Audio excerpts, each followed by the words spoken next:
ഇന്ന് നമ്മളെല്ലാവരും കൂടെ ഉച്ചയ്ക്ക് ഫ്രൈഡ് റൈസും പനീർ ബട്ടർ മസാലയും കൂടിയാണ് കേട്ടോ ഉണ്ടാക്കിയിട്ടുണ്ടായിരുന്നത്. നല്ല ടേസ്റ്റ് ഉണ്ടായിരുന്നു. അപ്പോൾ കുറേ ദിവസമായില്ലേ നമ്മൾ ഇന്നും ചോറ് വയ്ക്കുമ്പോൾ അവിടെ ചോറ് കൂട്ടാൻ ഉപ്പേരി ഇതെല്ലാം അതും കൂടെ ഉണ്ടാക്കി കഴിയുമ്പോഴേക്കും എന്തായാലും രാത്രിത്തേക്ക് നമ്മൾ ചോറ് ഉണ്ണാറില്ല. അപ്പോൾ അതെന്തായാലും വേസ്റ്റ് ആവും. അപ്പം ഇവിടെ എല്ലാവരും കുട്ടികളും ഒക്കെ ഉള്ളതല്ലേ. അപ്പം ഇന്ന് ഓർത്ത് വന്നാൽ ഫ്രൈഡ് റൈസും പനീർ ബട്ടറും ഉണ്ടാക്കാം എന്നുള്ള കാര്യം. ഇന്നലെ ന്യൂഡിൽസ് ആയിരുന്നു കേട്ടോ ഉണ്ടാക്കിയിട്ടുണ്ടായിരുന്നു. നല്ല ടേസ്റ്റ് ഉണ്ടായിരുന്നു. നിങ്ങൾ ഇതേപോലെ ഉണ്ടാക്കാറുണ്ടെങ്കിൽ കമൻറ്റ് ചെയ്യണേ. നല്ല ടേസ്റ്റ് ഉണ്ട് ഫ്രൈഡ് റൈസ്. നിങ്ങളൊന്ന് വീട്ടിൽ ഉണ്ടാക്കി നോക്കൂ. നല്ല ഫ്രൈഡ് റൈസ് ആണ്, സൂപ്പർ. എന്താ പനീർ ബട്ടർ വേണ്ടേ? പനീർ ബട്ടർ എനിക്ക് ഇഷ്ടമല്ല.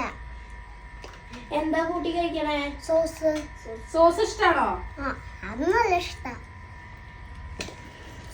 ഞാൻ എന്തെങ്കിലും പറയോ? നിങ്ങൾക്ക് ഇഷ്ടയോ?